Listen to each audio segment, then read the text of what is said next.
So good afternoon. My name is Rita, and I'm here from the Wood County Committee on Aging.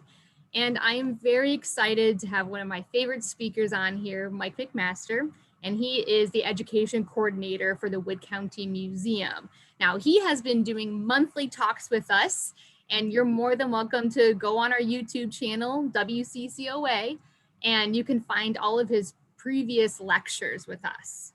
But without further ado, thank you so much, Mike, for being here, and go ahead whenever you're ready. All right. You will hear papers rustling in the background. The picture will not be on me. I will share my screen in a minute, but you might hear the background noises of the museum, me flipping through maps, but I will share my screen right now. And here we go. All right. Let's see if I can find it. There we go. And all right. Can you see that okay, Rita? Oh, good. Here's a photo of the Wood County Museum in happier days with the magnolia tree blooming. The flowers out front, that flower bed has been changed quite a bit. If you've been here recently, you've seen some of those changes. But like I said, there is a photo in happier days than today. The very first few slides, I will not narrate. You can read them. I will go through them quickly, or not too quickly, quickly enough for you to read them. But did you know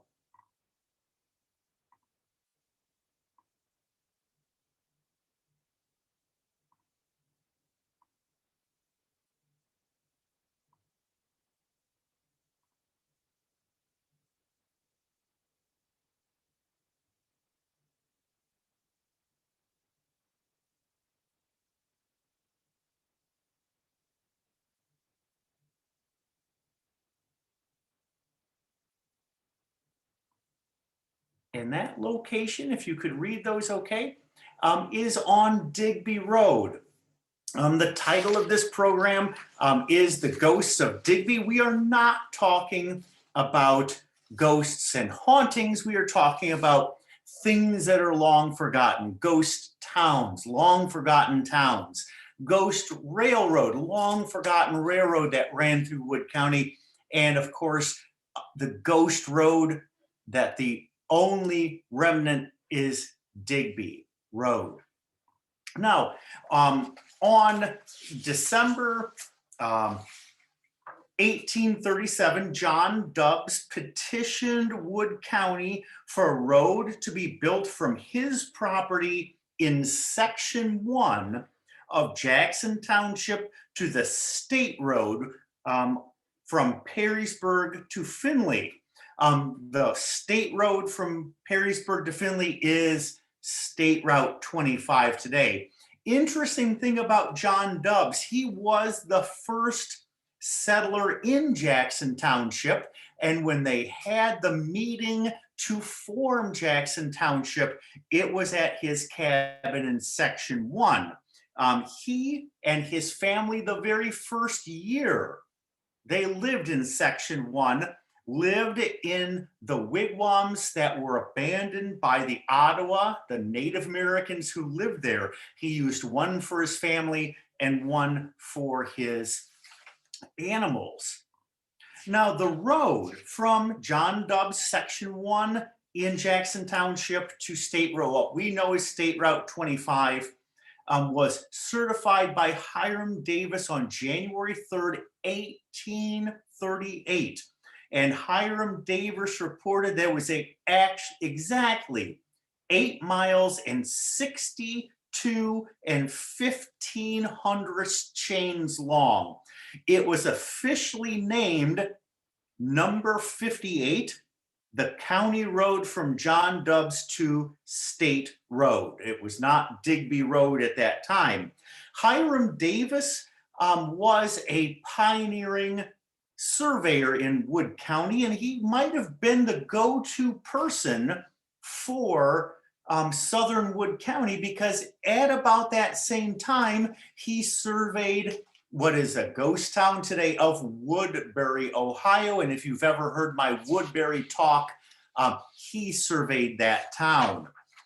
Now, here is the original 1838 drawing of that road. It is a little deceiving. Notice the arrow pointing north. That county road at the very bottom, that is John Dubb's homestead. And up at the top is the state road, which we know does not run east to west, but runs north to south. But those are his handwritten or some county officials' handwritten measurements of the road. If you like maps, you will like this program. Here is the 1858 map of Wood County, and the best I could, I outlined where that road went. It's about the same shape as what we saw, except running more or less west to east if you're going to State Route 25. And you can see John Dubb's homestead in section 1. That road ran through Liberty Township and cut right through that highlighted area. Says D. Mercer. That was Daniel Mercer, another pioneer of Wood County and Liberty Township. This road had been straightened many times. In fact, some of Daniel Mercer's neighbors petitioned much later on to have it straightened with the north, south, east, west roads of Mermel Road and what we knew later on as Liberty High Road. Now, that is the Ghost Road. There are actually, if you have a road map of Wood County, which I'm rustling in the background, there is actually one other teeny tiny fragment of this road. If you look at section 1 of Jackson Township, there is a dotted line that says Hunter Road. It is not a road you can drive on, but it is on the map, and it is off of State Route 235, Section 1, Jackson Township, where those original wigwams and the Dubbs homestead were. The only other remnant of that road is Digby Road. That is the Ghost Road. Now, the Mansfield, Coldwater, and Lake Erie or Lake Michigan Railroad was an 18, if I can find the proper page here, an 18, whoops, oh, I'm sorry, here we go, scheme that would connect Allegan, Michigan to Mansfield, Ohio. And you can see the outline of that railroad that was proposed. If you look at an 1875 map of Liberty Township, you will see Daniel Mercer's property and that railroad laid out just like every other railroad in the county. But this railroad was never complete. The location shows it in the center of Daniel Mercer's property, in the center of what is today Digby Road. You can see the schoolhouse there. And notice what else is underlined. That is John Digby's property in section 16. Now, no track was ever laid west of Tiffin, Ohio. 50 miles were laid out from Mansfield, 11 miles up in Allegan, Michigan, but no railroad was ever laid west of Tiffin. Several companies bought out this right of way, and it was graded, but there was no track. If we go into the future a little bit more, at this railroad, this man on the left, Robert McMahon, and another man named Jarvis Haley, both had stores open along the railroad grading in 1876, despite no actual railroad in operation. McMahon on the left operated a general dry goods store, and Jarvis Haley was doing business as a druggist. So there were two stores on this right of way in 1876 in eager anticipation of this being a stop on that railroad.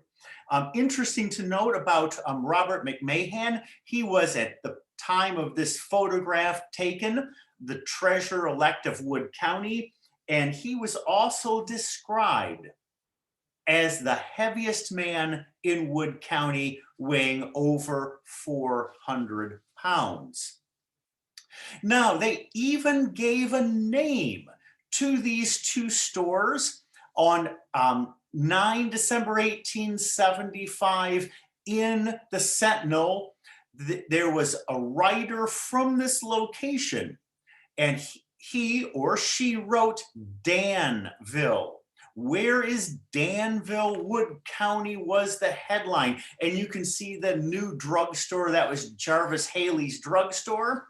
And that person wrote, Danville is or will be, when the railroad is in operation, a station on the Mansfield and Coldwater Railroad on the farm of Daniel Mercer in Liberty Township. And there's Daniel Mercer. I do not know if they actually built a station house on this roadbed, but they were eager to make this a town in Liberty Township.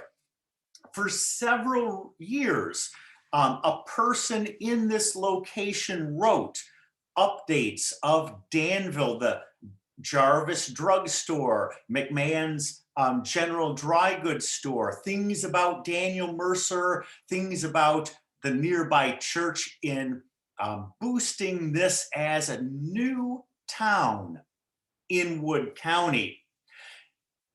In the 1886 map of Wood County, you will see they have taken away what is listed as a railroad track, and now they just have it as a proposed railroad track. And if you notice the difference here, this, where the arrow is pointing, is Mermel Road. Now it's not in the center of Digby Road, the Daniel Mercer property in section 22, but a little bit farther to the north. And you can see R.W. McMahan bought property in anticipation of the growth of Danville. You will also see Sally Call, a name we'll come to in a little bit. And way up at the top, you'll see John Digby owning property in the next section. That was section 16 in Liberty Township. But by 1886, people had begun to recognize that this railroad was never actually going to take place. It would have run through the town of Weston, Ohio, and many of the investors in this railroad were suing the companies for selling shares in a railroad that never would exist. Now here, just a few years later, is a map of Wood County up in Liberty Township. That circle shows about where Digby would have been. Notice there's no town there. Winston and Mungan, some of the other ghost towns, Trombley, are listed, but there is no Digby or Danville. And using the term a town is kind of a stretch, because remember, there were only two operating stores, McMahon's and Jarvis Haley's drugstore at that time. Now, we often think that roads in Wood County were named after people who lived on that road. John Digby was a Liberty Township trustee from 1881 to 1884. He sells his farm in section 16 in 1887 and moves into Bowling Green. His adopted son, Willis J. Digby, was a township clerk in Liberty Township from 1894 to 1896. The Digbys continue to own property in the adjacent section, but I have never found proof that Digby's ever lived on that road or in that section, which is interesting to note. Perhaps they named it after the Digbys because they were township trustees and township clerks.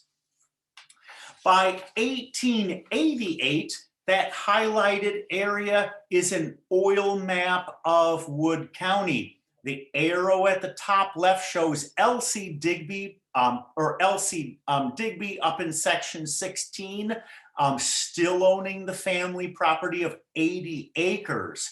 All of those dots were oil wells. By 1888, McMahon had sold out. There's no indication of a town or a name or Jarvis Haley owning any property along that road. By 1888, this was about the last section of John Dubbs Road. Most of it had been straightened to Liberty High running north and south and Mermel running east and west. So in 1888, no town of Danville. Now, interesting, Cyrus T. Call, Sally Call, was appointed postmaster in Digby on October 11th, 1889. I believe this post office was the origin of the name of the town of Digby, the second ghost town, first being Danville. The 1900 census has Cyrus Call as proprietor of a grocery store in Liberty Township. He dies in Toledo in 1907. In the Oral History of Southern Wood County, a big orange book, everybody in that book who was born in the 1880s or before remember Cyrus Call delivering mail, sorting mail, and running the store. Everybody born after about 1910 has no recollection of this store or Cyrus Call. And why is that? Here is an 1895 map showing railroads in towns in Wood County, and that circle you can see Digby is on that map in Liberty Township. So in 1895, after Cyrus Call was appointed, or about the time Cyrus Call was appointed postmaster, it shows at least a dot on the map. In 1912, in Liberty Township, you have a list of unincorporated towns. The first one is Duquet. We might pronounce Ducat. It was pronounced Duquet, however. Bays, Rudolph, which is still there today, and Town Line. It does not list Digby by 1912 as even an unincorporated town. And I go back to that oral history of Wood County. People about this time had no recollection of any town called Digby, but the 1912 plat map in that same book, there's the area showing Digby Road. There's no town. The 1912 in the same book shows rural delivery in section 22. No post office. Mermel is a post office. Rudolph is a post office. Mungan. But on the road map of 1912, there's Digby once again at the Liberty High and Digby Road intersection. At this time, Digby was, I think, not where Danville, right in the center of Daniel Mercer's property, but on the Liberty High and Digby intersections. And it's interesting to note in this 1912 plat book, Digby is not listed as a post office. By this time, Cyrus Call had died in Toledo, and I do not think that Digby was a post office in 1912. Here is an interurban and railroad map of Wood County. The Mansfield and Coldwater Railroad stricken from this map. That arrow in Liberty, or that circle in Liberty Township, shows no Digby, but Duquay, this time spelled phonetically D-U-K-A-Y, not Duquay, C-A-T, what we pronounce Ducat. That's important coming up. So by this time, the interurbans are running. This is in 1900, maybe 1915. There is no Digby. But in a 1914 archaeological map of Ohio, in section 22, there's that arrow pointing to Digby on the corner of Liberty High and what remains of Digby Road at that time. So at least in 1914, people were recognizing it as still a location. Was it ever a town? That stretches it. It was not. Here's a 1931 road map of Wood County. Of course, Digby, if it even existed at that time, you can see Portage. Just go west of there a little bit. It's not on there at all. But it was not also not on a major road. Coming into our time frame, here's a 1954 plat map of Wood County. That circle shows where Danville was. Those are, I believe, houses. The big black dots are houses, and perhaps, I don't think there's still oil wells at that time, but on the north-south Liberty High Road, nothing there in 1954. Now, just as there is information about Digby, there is also misinformation about Digby, and this is the section I call the misorigin of Digby. In the biographical record of Wood County in 1897, this section was compiled by Professor Leeson, who I have found nothing about. They list it not as Danville, but as Dam Town. Interesting to know. Perhaps a printing error. And this says Dam Town was established at the time of the building of the Coldwater Railroad when R.W. McMahon, which we know, and J.D. Haley, Jarvis Haley, established a store at Mermal, opened a drugstore and a grocery house. So that's his drugstore, Haley's drugstore, McMahon's grocery store, but they have it listed as Dam Town. Interesting to note. Perhaps a printer error. Maybe they meant to write Dan, as in Daniel Mercer Town. Also, if you go to ghost towns and long forgotten things of Wood County on the internet, you will find Liberty Township School, also known as Westwood High School. Notice its location, Mermal and Liberty High, which it is in section 21, but it gives the location as Digby, Ohio, which all maps indicate was in section 22 of Liberty Township. People in that oral history of southern Wood County mention walking from the school to Cyrus Call's store and buying candy from him, but there was no town of Digby encompassing the Liberty Township, or as we might remember, the Westwood High School, two separate sections in Liberty Township. Did you know that there is a Wikipedia page about Digby, Ohio? And notice the first thing they wrote is Digby, also known as Dugby or Duquesne, is an unincorporated community in Wood County, United States.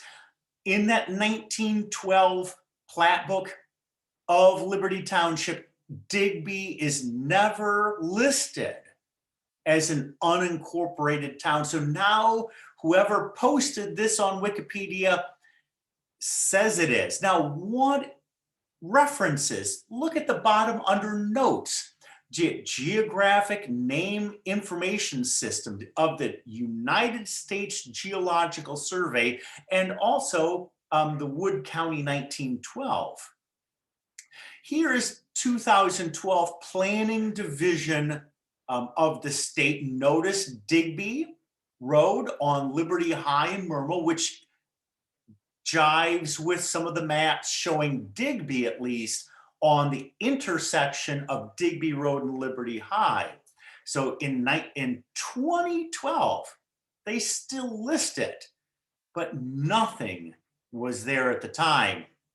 Now, what does the U.S. Geologic Survey state about Digby? Here's their feature detail report of Digby. And they state that it is a populated place by definition, and this was entered 12 July 1979. And they also listed, also known as Dugby or Duquesne. Who called it Dugby? Professor Raup, who was a geographer, I believe, at Ohio State University in the 1940s. Had he ever been to to Digby? I doubt it. Perhaps this also was a printing mistake. And they also have it listed other known as Duquesne. But we'll go back to that map. The first arrow pointing directly down this interurban and railroad map of the 19 teens, you can clearly show that Digby is the dot right beside the word Digby, but underlined is Duquesne, pronounced spelled D-U-C-A-T, it's Duquesne, post office, or spelled phonetically Duquesne, K-A-Y. So whoever posted this in the U.S. Geological Survey and on Wikipedia confuses the arrow to the right, pointing clearly at Duquesne on what is today the Slippery Elm Trail, with the dot that is Digby at the very top. Here's a few notes for us today. At one time, you could drive the entire length of Digby Road from Myrtle to Liberty High. The center of the road is no longer there today. You cannot drive through Digby Road today. You'll go to someone's driveway, and I don't think they want a bunch of visitors. You also cannot go there looking for ghosts, because we are not talking about hauntings. We are talking about long forgotten things. That is the end of Digby, the ghosts of Digby. But here's a few other bits of information. The Wood County Museum is open now in February, Saturdays and Sundays from 1 to 4, and Monday through Friday from 10 to 4. We have admissions for adults and seniors and students, and also children ages 6 to 12. On exhibit today is for comfort and convenience. That is the history of the poor farms in Ohio. There's a poor farm, I can't recall what county, but that building, since that photograph was taken, has been tore down. You will find photos of what's left of every county home in Ohio since the Wood County Museum was the county home. Also brand new is people, places, and things. We have thousands of photos of Wood County, some from our time period, some from 100 years before our time period, on display on the first and second floors. Also new is the Mary and Carl Bach exhibit. If you ever went to the Wood County Museum or the courthouse many decades ago to see Mary Bach's fingers, here at the museum, they were kind of randomly placed on a shelf with no interpretation. Did you know Mary Bach was married before she married Carl Bach, who murdered her? I bet you did not. But if you visit the Wood County Museum, we have a museum quality case with ephemera from the murder and the trial and his time in jail, things you have never seen before, plus more information about this than you ever knew about.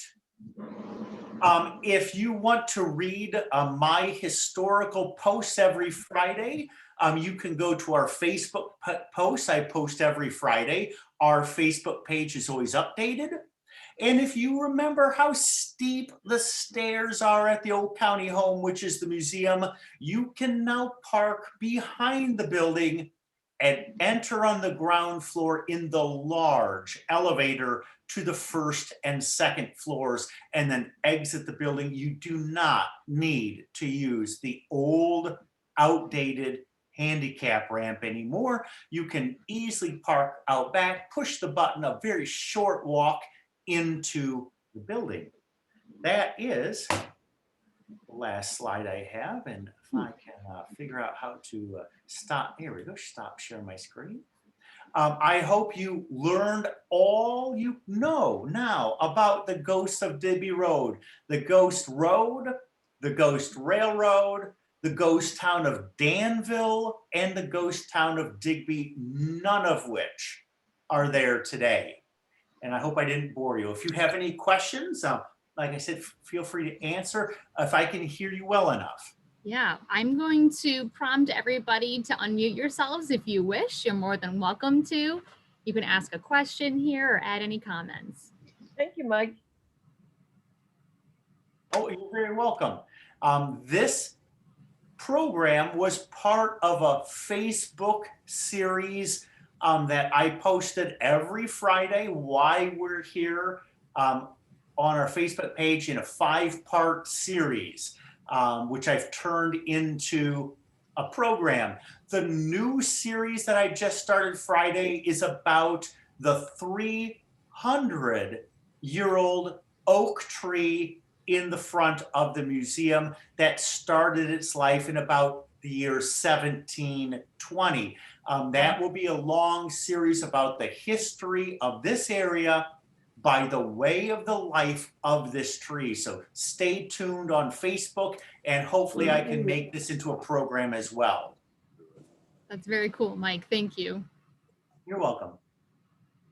We'll open up the floor if anybody has any comments or questions. Yes, I was confused with the map because I grew up in that area and it looks like everything's upside down or backwards. Because they have like Liberty High Road going the wrong direction because the school is on the right-hand side and the road is on the, or it's on the right-hand side and the Digby Road was on the other side. If you are traveling south on Liberty High Road, Liberty School or Westwood School was on the right and Digby Road was on the left. If you're traveling north, it's just the opposite. Unless for some reason all my maps were upside down, they were all oriented north and south, with Westwood High School being west of Digby Road and Digby, of course, being east of Westwood School. Yeah, because I lived in Mermill And we would go down Mermill Road, and then we would turn left, and the school was on the right, and Digby Road was on the other side. Now, Digby Road connects Mermill with Liberty High. If you stayed on Mermill and crossed Liberty High, the school is on the left. And Digby, you would pass on the left.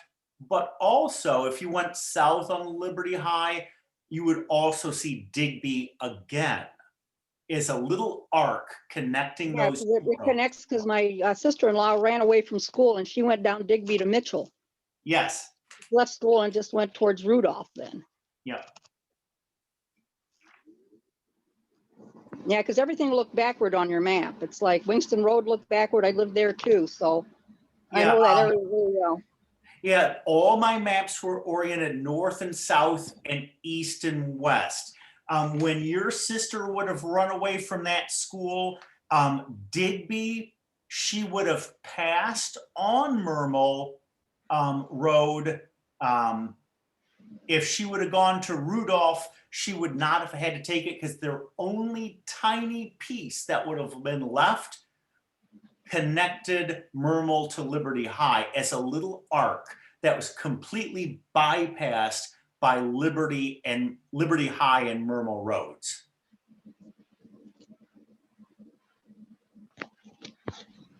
Thank you, Mike. Mike, that proposed railroad, Mansfield, Coldwater Lake, Yes. Michigan, that was not actually built west of Tiffin, Yes. was that planned to go through Coldwater, Michigan?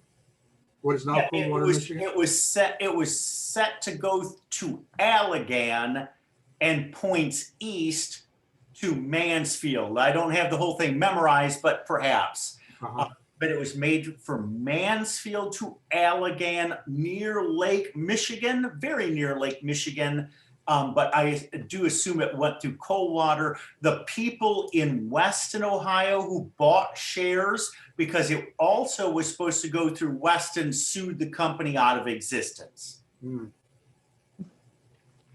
Now, you said you have over 1,000 photographs on display. Yes. Are many of those prior to 1900?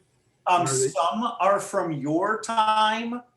Some are from 150 years before your time. You might recognize the Lay's potato chip factory, but many years before your time was the interurban photos. So everything from the 70s to the 1870s. Hmm. So you might recognize people, but there are many that were many years before your time period. Yeah.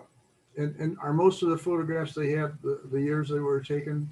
No, because when the museum started, people would bring boxes of unidentified photos. Hmm. And either the people accepting them just knew what they were and never wrote anything down. Now there are thousands of pretty much unidentified photos of people, places, and things. You could spend your entire life researching where these photos and who these photos are, but most of them are not identifiable. Hmm. Any tintypes? No, not in this. The sun is a little bit hard on tintypes, but we do have some in our collection put away. Tintypes are a little sensitive to light. Okay. Thank you, Mike. Yep, thank you. And I will, unless there's any other questions, I will leave this meeting. And Thank you, everybody. next month is about since March is St. Patrick's month, about the Irish invasion of Canada. I bet you didn't know they invaded Canada, but they did. So I will let you go there, okay? Yes, looking forward to having you next month. Thank you, everybody, for joining us today, and we'll see you next time. All right. Goodbye, everyone. Bye. Bye.